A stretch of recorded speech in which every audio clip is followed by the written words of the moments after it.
Welcome back to the Nightlife Podcast. We are here today at my humble abroad, my home. My first time I bring somebody to my house to record an episode of the podcast, and it had to be none other than my good friend Alejandro Lazardi. Welcome to the Nightlife Podcast, my friend. Say hello to everybody. Well, thank you very much for the opportunity to share this time with you. And we are in 2018 now. I think I met you back in 1998 probably. Dude, all I know is that there's been a few episodes when there's been mention of places like Segundo Piso. So imagine, That was 1998. I think it was mentioned by Ronald Rip. Let's start by telling everybody who you are. How did you get into this industry? What did you do? Well, I started back in 1996 doing Brazilian parties. I just graduated from high school, and then I started doing some Brazilian parties with Fabricio and Rodrigo. Yes, remember. And DJ Fabinho. Yes. Remember that? Very good times. So, they had a place in Coconut Grove. Okay. I think you also did some parties there. Yeah, for sure. And then in 3138 Commodore Plaza. Oh my God. That was so basically I was helping them on the bar. This is very old school, guys, for anybody listening. Yeah, that's very, very old school. I helped them on the bar. I was a bartender. That's how it started. Then suddenly I started liking the music, being a lot, friend with Fabinho, and then I became a DJ back in 1998. But I was playing only Brazilian music. Okay. When that place closed, we went to Brickell, 901 South Miami Avenue. Right. And we rented a second floor. Right. Of a French restaurant. The French restaurant was on the third floor, and the second floor was empty. So we took that place. We brought sound system, lights, and everything. We made a nightclub, and we called it Segundo Piso. Right. That's how I actually started. I stayed there for about a year. Then I started meeting a lot of people on the nightlife. I met Miguel Valenzuela. I met Aurelio from La Covacha. I met you guys, Julio, Quilla, and Victor, who was your partner back then. Right. And then that's how it started. Then we did Sundays on the Bay, 1999. Then you had a place called Madhouse. Right. Very close to each other, both on Key Biscayne. Right. I was doing Friday, you were doing Saturday. Right. And then... So to explain to people, when we're talking about doing... back then, Alejandro was probably one of the first to use the slash in the terms DJ slash promoter or promoter slash DJ. Right. I don't know which way you used it, but it was one of the things that was very important when you were, it was very hard to find a DJ that could also move people. Right. And it became very important later on, actually. Because I started as a promoter. Okay. The way we used to promote there was by creating parties, theme parties, printing flyers, getting 5,000, 10,000 flyers, and putting them in the cars. Right. That was the main tool that we had. Then we calling everybody on the phone and inviting people to the party. There was one by one. It was a hard work. Then the DJ stuff helped me as well to engage club owners or to engage another promoters, so we could help them not only with the music but also with bringing people. That's right. When you mentioned that DJ slash promoter. I mean, I think I work with everybody in the industry. I would say like everybody, even with you guys when we had the Brazilian party upstairs called Atico. Yeah, I remember. There was a lot of Brazilian, a big Brazilian crowd with Rodrigo and the guys, and you were the DJ up there back then, or was it half and half with Fabinho? With Fabinho, there you go. And then you also, I remember, a big part of your history was with Aurelio at La Covacha and with Luis Puig at Space. Covacha was 2000. Covacha was about going bankrupt at that time. August 11th, 2000. Ronald Rip, I called him, Ronald Rip. Yeah. I called him, I say, I got this place with Aurelio. Let's start a party. He's like, no, God, you crazy. All my friends said I was crazy. La Covacha está quemado. Forget about it. Don't do that. But for something, I believe that we was gonna work. So going against the current, Right. So we got there. We promoted hard. It was hard to start, but we made it. You know, a lot of people went to the first party, and then we stayed there for 11 years. In 2002, Aurelio introduced me with Luis Puig. Right. And then in 2003, I started Saturdays at Space. So it was 2000. I was Fridays Covacha and then Saturday Space, and I stayed there for years. I did Senor Frogs on Thursdays as well, and I did with you guys a lot of theme events and a lot of parties that lasted maybe 3 months, 6 months, a year. Right. You know, we did Attico. We did this place in Miami Beach on Washington and 7th, a small place. Man, it's been so many different with venues. a Jamaican guy. Oh man. The Jamaican guy yeah, was. No, I know exactly what you're talking about. I just can't remember the name. It was like a small room in the back. Me and Lou Flores. Yeah. Wow. Crazy. Long time. Lot of stories to tell. And I know our production wants to hear a lot of the backstories. That'll be a completely different episode. People with masks and nobody showing their faces and changing our voices, that kind of thing. But all right. So, talk to me a little bit about the DJ side of what you did. How, you know, when you started, I remember like you mentioned with that Brazilian party and that kind of thing when you started liking the music. Right. But I know you went further. Yeah. When I met Luis Puig, he had a room downstairs that he wanted to do a Latin room. Okay. So for you guys that don't know, Luis Puig is the main guy, the main owner of Club Space in Miami, which is basically a legend over here. As is Aurelio Rodriguez and La Covacha for the Hispanic community. These are clubs that are known around the world, basically. Right. So I started there as a Latin DJ for the first year. Right. Then something happened upstairs. The DJs changed, and he called me to play upstairs on the patio because Space had 3 rooms. We had the main room, which was more hip hop.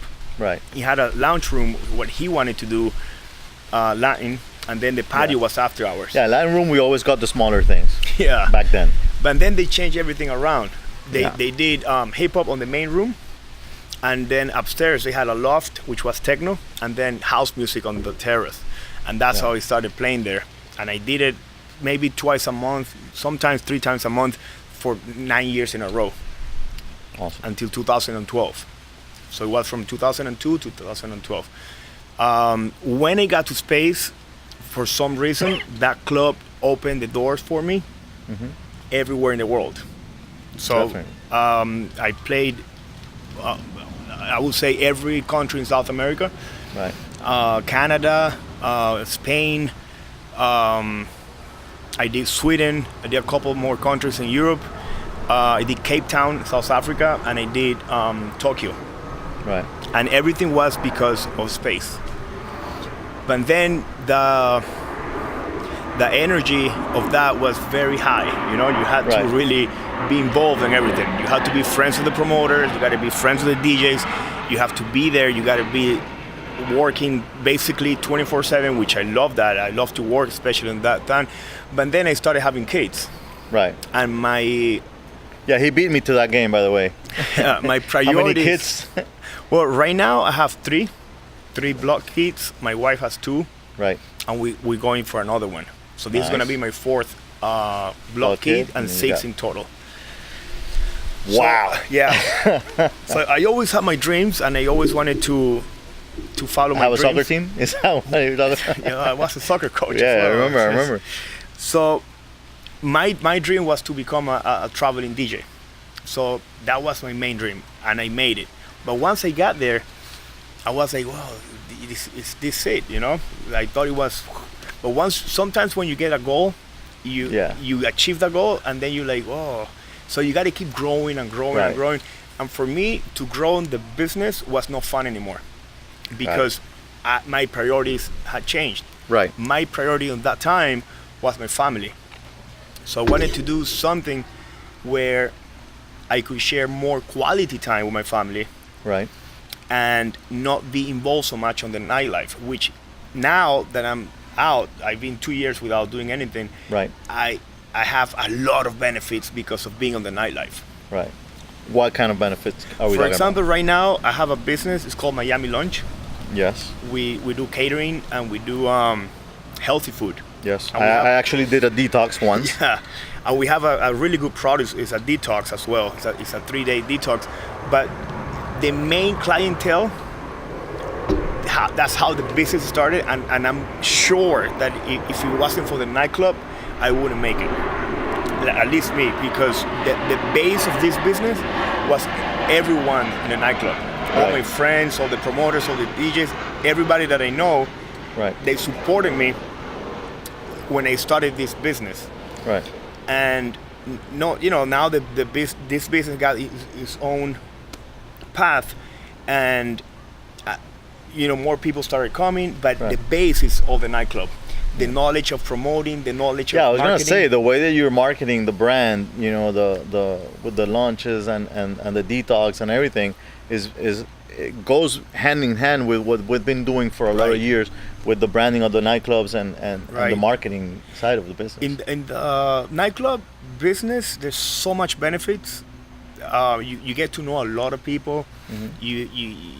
You have you learn about marketing. You learn Right. about sales. You learn communication skills. Right. You learn how to be on time. Yes. No, everybody's like that, but that's you learn discipline. You learn everything, and the thing that I learned most. Listen, Willie, on time, Willie. Yeah, the most that I learned on this business, and I apply it for everything in my life, is to have consistency. Because a lot of people want to have all the benefits right away, but they don't Right. want to work hard for that. They want to start on the top, and that's not how life works. Right. So when you have a goal, if you do your things right, and you do the right things every day, and even though you see a little bit of progress, but you see progress, you're gonna make it. Right. If you're patient and you do the things right. And that's what happened in the nightlife. At the beginning, I was so desperate, going here, going there, trying to play music here, playing there, knocking doors. I call you guys to do events. I call these Yeah. people. Yeah, we're always, And- you were always, which is something that I imagine how it would have been if back in the day that we were promoting and you were very into it with your personality, if the influencing in the social media would have been around. I can't imagine the stuff that we would have been doing, It and would like be a- somebody like you would have been an influencer for sure for a lot, different brands and different things. I mean, I remember you were one of the first people to ever talk to me about motivation and life coaching and all that kind of thing. You did it for a bit, I understand. You helped us a little bit at one point. On the downtown office. Yeah, that when you we were at had. the Wynwood office. Wynwood. Yeah, and it's crazy because nowadays you look around and all those things that you were doing then are happening now, and you look at them and you're like, a lot of people are, you got this 21-year-old. Because what I realized in 2009, because I went to Las Vegas and I did all the course, I graduated in life coaching, hypnosis, Okay. and NLP, which is neuro-linguistic programming. Okay. That the main goal when you achieve goals to make you happy, right? Right. So because I didn't have the family before, my only goal was the business. Right. I had my kids, I had my family, but it was not too much into it. My priority was the business. Right. But then when time passed by, I realized that my real priority was my family to be happy. And for some reason, especially on the house music scene, Right. because on the open format and Latin music, you could have. It's easier, but also it also applies to yourself in the end. You know what I mean? Even whatever whichever way you decide to go, I think that it also applies to yourself as to, where do you want to take it? Where do you want this to go? There's so many wrong turns that one can take in this business. I've had bad nights, where I've had one too many drinks or two too many drinks. You know what I mean? And some nights that you want to forget, some that you forget and you didn't want to forget. But Right. But in the long run, in the end, I look back and I go, so in the past 25 years, if I've had those 5 bad nights, whatever, dude, like it was great in the end. Then I've spoken to people like Ronald Rip that you mentioned, who said here on the show stuff like he had to completely get out for a certain point in time because he realized, it was not, he was making the wrong turns, although he's now found the right path. Right. And which is positive. But it is great to, if you make a decision as to get out of it, for whatever reasons it is, because of whatever your goals are different, to still be able to look at it and understand what the positives from it have been. Right. Not just say, because some people might do something, and when they leave that path, they go, that was the worst thing I've ever done, like it just sucked, and I don't like anything about it. I don't want to know anything about. Normally with the nightlife, anyone who's done it for a long time and has done it in as a main source of income, right, and in the proper way, they have something good to say about it. And I think one of the main things that I get from most people is that you get a lot of good contacts from this business. It's crazy because it's all about mentality. If you have the chip on, what can I learn today, or what can I benefit from, or what can I help other people, right, you'll find a way. Right. But if you're just there for the money, everything else disappears. Right. And when you get out, for any reason, whatever disappeared, you didn't even notice it because Right. the chip was off. Right. But I always had my chip on of learning, meeting new people, and creating relationship. Right. Which that helps you for anything in your life. Right. And the money just comes. The money just comes. It follows that. That's that it is an issue when you talk to any new promoter nowadays. The first question everybody asks is just how much you pay. How much it's like there's so many other things that you would want to hear a new promoter ask. I mean, just not concentrate on the fact of how much are you paying per person, or are you paying salaries, or what perks am I getting? Are you giving drinks? How many drinks are you gonna give me? What can I can my get? friends get? Yeah, it's all about what can instead I of what get. can I give. Exactly. Jim Rohn, one of the first guys on personal development, he's dead now. He say So he wasn't that good. No, just kidding. no, he's dead. He's not alive anymore. He will be like 100 now. Okay. He's the one who taught all these guys. But he say you get paid. Listen to this. You get paid by the value you bring to the marketplace. So the marketplace are us, the club. Right. The more value you bring, the more money you get. So if you ask me how much you're gonna get paid, you have the answer. I'm not gonna tell you because it depends on how much value you bring. Right. You bring a lot of value to the place. That's why DJs / promoters, they're not better. They just add more value Right. to the cause. Right. So if you're a promoter and you bring a DJ who plays good music and he brings 0 people, and you have another DJ who plays the same music and he brings 100 people, who will you choose? Of course. I always go, and that was Just because he brings more value. Of course. So that's how everything applies in life. The more value you bring to the marketplace, right. the more money you will get, if we talk about money. But you also get other stuff. Right. And if you only concentrate on how you can give, on how you can help, and how can you add more value, Right. everything else will fall into place. If you focus on what you can get, it's like a relationship, you and your wife. If you focus on what can you get from her, that's not gonna work. Right. It might work for a little while, but then it's gonna break. But if you focus on what can you give for both to grow, Yeah. that's gonna last forever. I feel like I have to sit on that chair and just lay down. Definitely true. Let me ask you a question, Alex.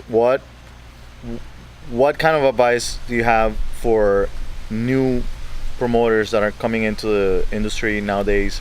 What would be one piece of advice, something that you always tell to anybody that's worked for you, under you, or just in the new generation specifically, because Right. things have changed. There's a lot of new things coming, like the social media, whatever. A lot of the promoters nowadays don't want to do the old school ways. They don't want to do the phone calls. They don't want to, they don't want to adapt to what works, but To just, what needs to be done to or make what- it happen. Exactly. So, what would you say is very important for them to know or do? Or Well, my advice is first find out if you're gonna become a promoter or a nightlife entrepreneur, the first thing is to find out in the events or in the parties, what does the party need to become a success. Then whatever it takes, you got to do it, because sometimes you have to do things you don't like in order to enjoy things that you like. Right. It can be all the time, oh, I just do what I love, correctly. Right. But to do that, it's like a guy who does bike, or the soccer players. They do what they love. They play soccer, but they do a lot of sacrifice behind the scenes. Of course. So the first thing, try to focus on one niche. Don't go with so many, oh, I want to do house music, I want to do hip hop, I want to do Latin, I want to do this and that, because eventually you do everything but you don't do nothing. Right. So focus on one niche.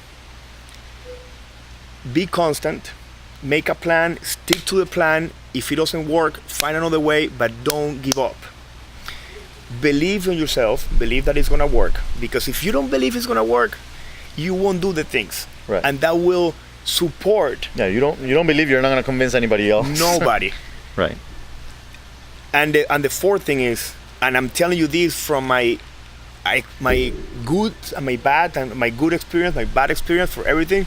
Right. If you're gonna get in this world of nightlife, don't get drunk and don't do drugs.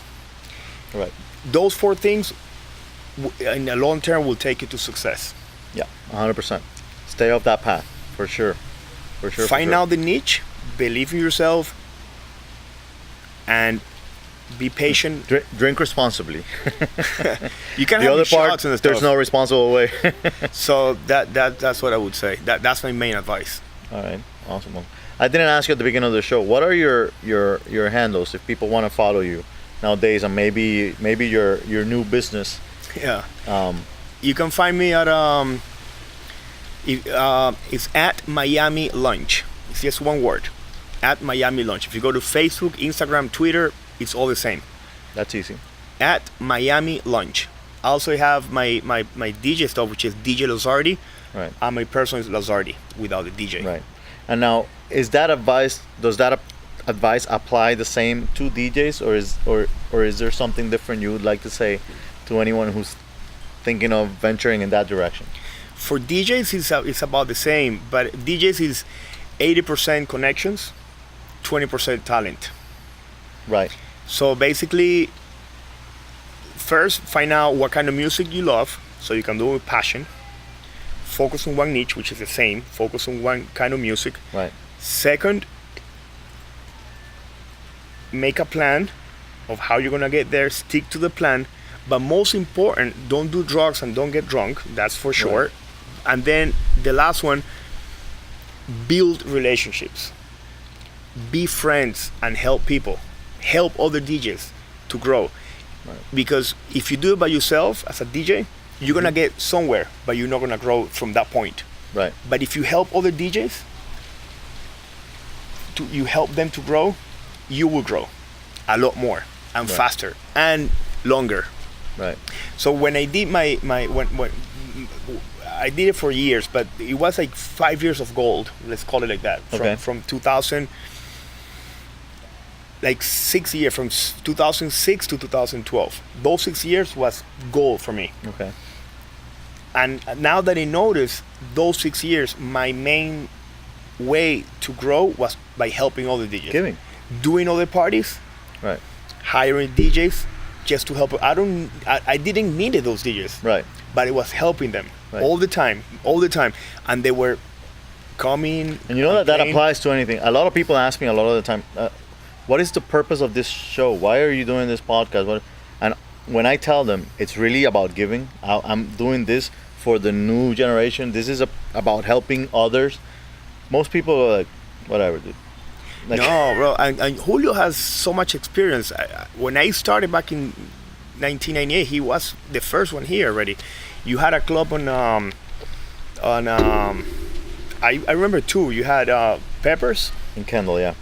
And Denki Biscayne, I guess. And yeah, I mean, this guy knows what he's talking about. He knows the demographic. He knows exactly what Latin demographic is, what open format is, what house music is. Right. He knows focusing everyone. On niche, by the way. And part of the course that's coming out soon one of the first things that I talk about, besides realizing if this is for you or not, because that's one thing that a lot of people don't concentrate too much on, is making sure that it is for you, that it is what you want to do.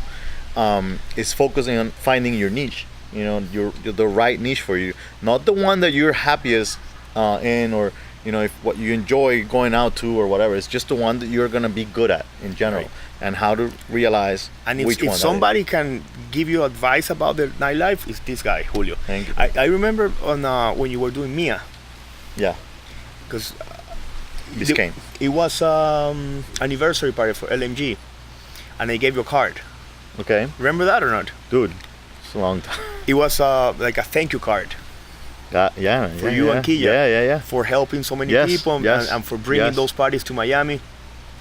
So basically, very few people that actually say thank you. But by the way, if you really concentrate on helping other people, you don't even have to worry about yourself. You don't. Exactly. You help other people, giving them jobs. You help them. Right.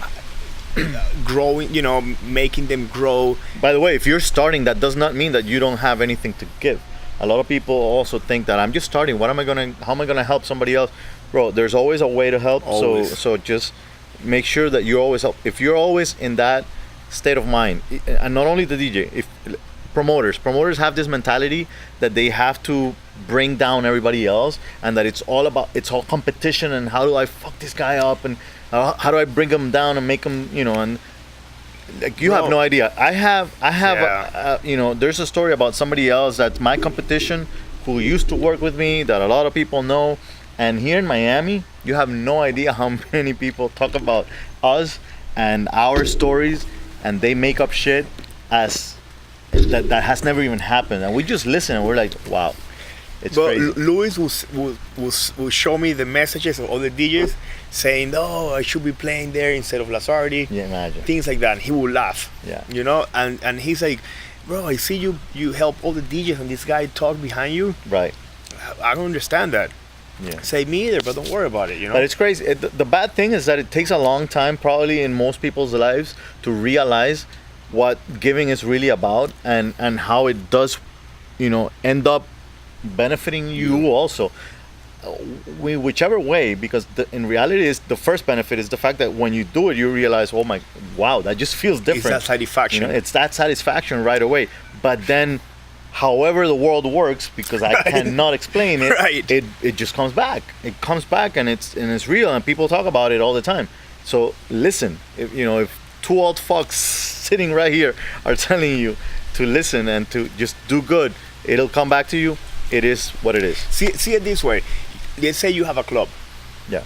And you have you have every night packed, and you have Friday night empty. Right. And then I say, I'm gonna help Julio. If I go and I tell you I'm gonna work for you Fridays, how much you gonna pay me? You say nothing because the place is empty. Right. But if I focus on helping you, and I build a team, and I help them to make money, and I bring 1,000 people, all my team makes money, you're gonna make so much money that a percentage goes back to me. Exactly. And I didn't focus on how much I was gonna make. Right. I focused on helping my team and helping you to pack the club. Right. And that's just a so superficial example. Right. There's a lot more spiritual behind it that I'm not gonna go into it right now, Right. but that's the main way. Help other people to grow. There you go. Alex, we're gonna leave it at that for today.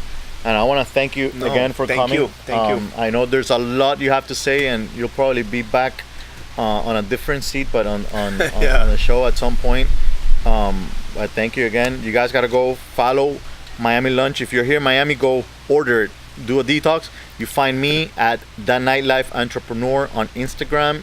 You get my book, which you cannot see because it's dark tonight, on Amazon. You get The Nightlife Entrepreneur on Amazon. I bought it, by the way. Yes, you did. He did. He bought it. A great book. And one of the first reviews was this guy. And thank you. Remember, LMG Miami, where you find all our parties. Nightlifepodcast.com. And see you next week.